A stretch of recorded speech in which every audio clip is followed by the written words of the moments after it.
guys, it's Emberbolt, and today we're going to be reacting to 1,000 ants versus natural disasters.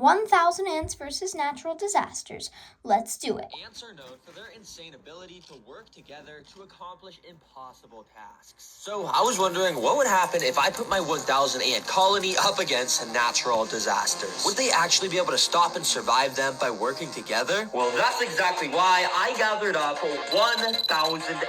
And I have the 5. How did he even get 1,000 ants? That's my first question. Coolest natural disasters planned, starting with the most iconic, an earthquake. Yup, ants, I went out and bought a realistic earthquake simulating platform that if I go and press this button or whatever on top starts to shake so much, which recreates a real earthquake. Oh, dang. But what I'll actually be putting on here is this 2D ant nest and filling it up with the 1,000 ants, of course. Basically. Second question, where did he get an earthquake machine? Like, I know this is TerraGreen we're reacting to, but where did he get that?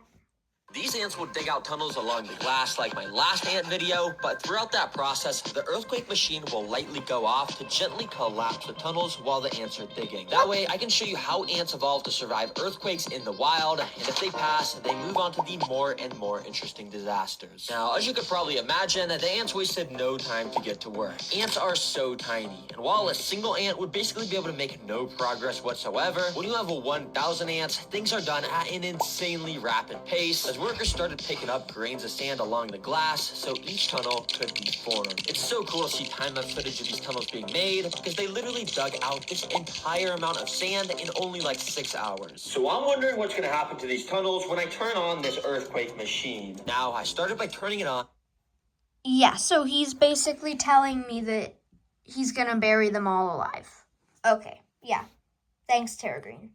The least powerful setting. Okay, it's shaking super slowly. Now, it's my goal to make sure not a single ant is harmed in this video. I just want to show you how insanely smart. What does he mean it's his goal? He bought an earthquake simulator, and he says it's not his goal to hurt them. What does he think is going to happen if he puts it up against an earthquake simulator? They are and how they will overcome all these disasters in the wild. But even this very light shaking with one more spec to school must-haves, even their Seriously? locker can be as A big commercial? as their body. The workers along the top area immediately knew something was off, and they started frantically running around, as you can see. And when we take a look down under the nest where all the tunnels are, you can see those ants were acting similarly. Ants know during earthquakes, their tunnels have the chance to collapse, so all of them were being extremely careful. Very interestingly enough, in this room here, many of the ants were gathering up on the walls of the room to add an extra layer of support so it wouldn't collapse. But of course, when an earthquake happens in the wild, part of the nest is bound to collapse, so it wasn't long until this happened. A bit of the sand here started to fall, completely blocking off this tunnel. I immediately turned off the machine to make sure the ants wouldn't be too stressed out while they had to commence a rescue mission. Because as you can see, while most of the ants were able to squeeze out, like this guy here, at least one ant was partially trapped in this collapsed tunnel. But amazingly, it looked as though one of the ants was already picking up some of the sand from the collapsed portion to clear it out. And yeah, literally so quickly, the ants excavated the entire collapsed tunnel, enough to where it was a perfectly functional area to walk through again. And funnily enough, some of the ants even started to walk in and slowly dig out the area where the sand had just collapsed from to make a new tunnel there. Wow, the ants just completed this natural disaster. They are so smart. But the natural disasters are designed to get more interesting as the video goes on. So next up, we got a sandstorm. Yes, ants, you heard that right, and this will be taking place in this separate desert enclosure. Yes, we need to have a separate tank, so that way I can make this sand blow around like crazy to replicate a real sandstorm. And along with this blow dryer, I've also got all these fans that clamp to the walls, and I can just set up to... Yeah, that's not gonna harm any ants, I don't think. If they made it through an earthquake, a sandstorm they can do. Constantly blow the ants back. For the ants to be able to pass this disaster, they're gonna have to do something like grab onto each other's bodies or something to be able to push past this intense wind. And if they can make it to this canyon, climb up it, and make it to the TerraGreen leaf bowl, then they're gonna get a ton of seeds, which is their favorite food. Alright, let me just hook up this tubing like so, and the ants should start coming. Let's go. Yup, and this tubing is set up so once an ant enters the disaster, they can't get out. That way, we'll progressively get to see more and more teamwork as time goes on. Now, immediately, you could see these first ants just kind of thought this was a normal desert as they were walking through it. But quickly, I brought out my mini sandstorm fan and I started to blow. Immediately, the ants started to feel the wind pressure pushing them back and were suddenly not able to walk forward. Some even lost their grip and got pushed back a bit. And as more ants entered the desert, you could tell the sandstorm was keeping them all stuck to the left side of this enclosure. Yo, this little mini fan is fire for replicating a sandstorm. But no, this is where it gets interesting because now that they know a sandstorm is brewing, how are they going to figure out how to get to these seeds? Well, let's see. While most ants kept trying to just walk forward and getting blown back, interestingly enough, many of the ants were gathering up in this back area here near the sticks. And many of them were actually starting to climb onto the sticks. You see, the fan doesn't really blow ants back if they're walking on sticks since there's just so much of a better grip on there. But yeah, the second they climb off and stand on the sand again, they'll get blown back, as you can see. But the ants were starting to learn that they needed to stay on the sticks. So many started to gather up and march towards the right side where all the seeds were located. In fact, this ant was making it dangerously close to the seeds using the stick method. And well, he was able to make it to the little rock canyon and almost was there to the seeds. Oh my gosh, this ant climbing right now is a beast. I am blowing this fan max speed on him and he is just stuck to this rock. And as I let my guard down for literally 1 second, this dude made a dash for the seeds, literally running straight towards it, and well, he made it in. And he looked so happy to have gotten those seeds. He was just dancing around in there. Yo, this ant is crazy. I didn't even have time to blow him back when he got up into this area. Since the ants passed a disaster, I gathered them all up and put them back into the nest. And I gave them the food prize, which of course they started to take down into the nest over the next 5 minutes. But ants, I'm not gonna lie, this natural disaster was kind of easy to pass. But if we really want to learn about how ants survive, well, we gotta go to our third natural disaster, a flood. Yup, and as you can see, I built another custom tank where the... Oh, I see. There's like a place that he's gonna flood, and then they have to pass 2 flood chambers to get to the food. I see now. flood is going to be getting simulated. I know there's no water yet, but you'll see how quickly that changes. For now, all you gotta know is if the ants make it all the way to this leaf ball, they'll once again get rewarded with tons more seeds. These ants have no idea what's about to hit them. Let's connect this tubing so these guys can start walking in. Quickly, the ants started to make their way in. But before the ants had any time at all to take in their surroundings, I had to activate the flood. So to make the flood happen, I gotta go down here to this little bucket, plug it in, and then out the end of this tube. Oh yeah, water. Oh shoot, water's coming out. Okay, I just gotta carefully. Oh, move that over there. Oh, okay.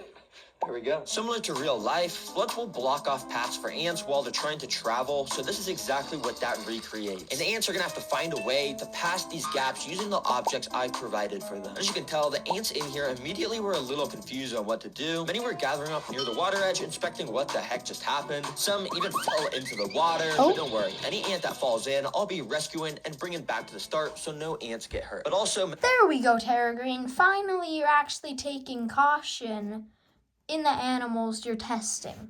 Many of the ants were actually sort of gathering around the objects I had placed in. And as I left my camera recording, I was extremely amazed by what I saw happen. Out of nowhere, this... Don't tell me they're about to move the feather. They cannot be that smart. Oh my god. feather started to slightly move, and as I kept watching, it slowly started nudging around more and more. There must have been an ant underneath, and this ant was genuinely moving the feather closer and closer to the water until literally like magic, it was moved almost entirely in, and an ant crawled out right from underneath as soon as that happened. Dang, this guy must have been helping move it. Yo, these ants are absolutely insane. I don't know what ant just moved this feather into the water, but dang, I mean, let's just see what they do. It took a couple minutes, but eventually a couple more of the workers started to step onto the feather and started to walk across it to, of course, make it to our second platform. Now, unfortunately, the ants got to do the same exact thing here. Sorry, guys, I know you already did it once. But to my surprise, the ants literally wasted no time to start gathering around these feathers and directly in the area under them. And while it took a couple hours, eventually my camera caught this same exact thing happening. The feather slowly inched towards the water until, well, it had made a bridge across almost. Let's go, ants. Now, I did help them a little bit by just moving the feather up onto this platform, but for the most part, they actually were moving those. And yep, it didn't take long until our first worker stepped onto the final platform and climbed up into the leaf dish to claim their seeds. All right, well done, little ant, and here is your guys' they passed reward. that. If you want even better food, you're gonna have to complete this next natural disaster. Another commercial. And guys, They're surviving a blizzard. Nest. Be prepared. Yup, this blizzard will be taking place inside of the ant nest, so we could study how ants handle the cold in the wild. Now, obviously, I can't just go and dump a ton of snow on them. That would totally just freeze them all. Instead, I've actually got some ice cubes, which I'm gonna go and just plop on this.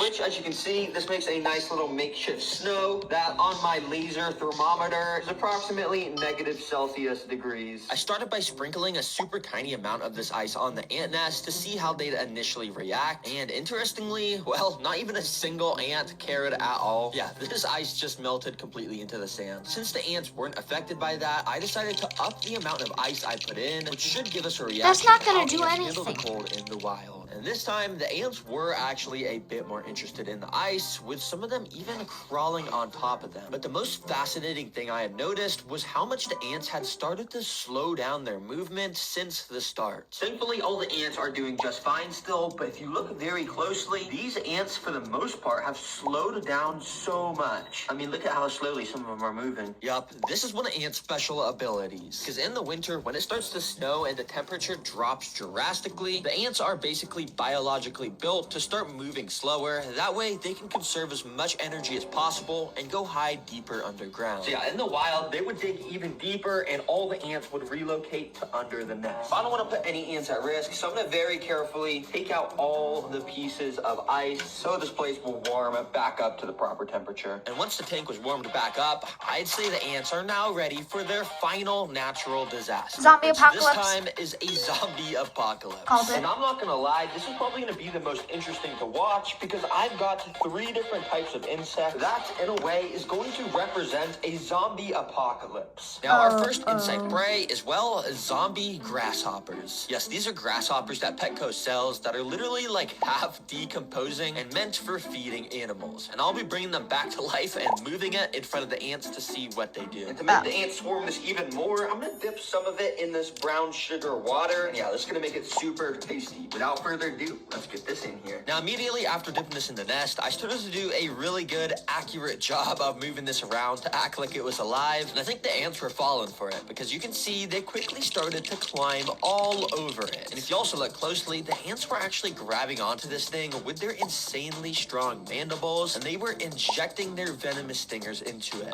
Which is kind of unnecessary. This thing is already long gone, but I guess I'm just doing such a good job moving it around that they think it's actually a real zombie grasshopper. Okay, you guys are doing a good job attacking this. I'm just gonna leave that in there for you while I get this second insect ready. And yeah, they start to absolutely devour this grasshopper. But anyways, our second insect food is this. They're called wax worms, and they're a staple food for ants because of how squishy they are. But yeah, they just look so weird. So that's why I'm putting them in the zombie apocalypse section of the video. Let's go ahead and add these guys in. I decided to put this first wax worm on top of where all the ants were still located around that grasshopper. And well, the ants almost instantly recognized the prey, and amazingly, they knew exactly what to do. And they took this dude straight down into the tunnel system where it wouldn't even stand a chance to fight back. Oh my gosh, that was like 3 seconds. And now this worm is literally nowhere to be seen. It's probably in the tunnel system. Dang, that's actually kind of impressive, ants. So I dropped the other 2 wax worms inside, and once again, one of them instantly got pulled down into the tunnel system to get eaten, and this one started to get swarmed. After the ants had a good grasp of it, they literally brought it over to these hills in the back, which eventually the worm was then brought down one of the holes on that hill. It's so cool, because if you guys didn't even realize, the ants have turned these hills at the back into an extra place for more tunnels on the back. And we can literally see the worm down under these tunnels as the ants get their protein from eating it. Wow, amazing job, ants. But our final zombie apocalypse food is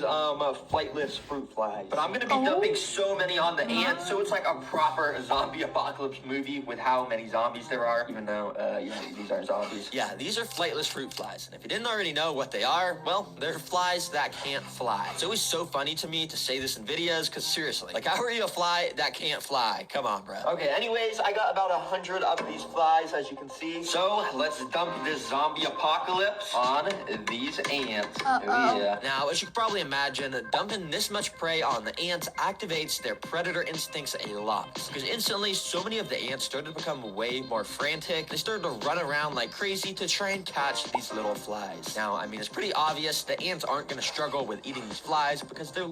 Well, yeah, that's the end of the video, pretty much. We know that the ants obviously won that.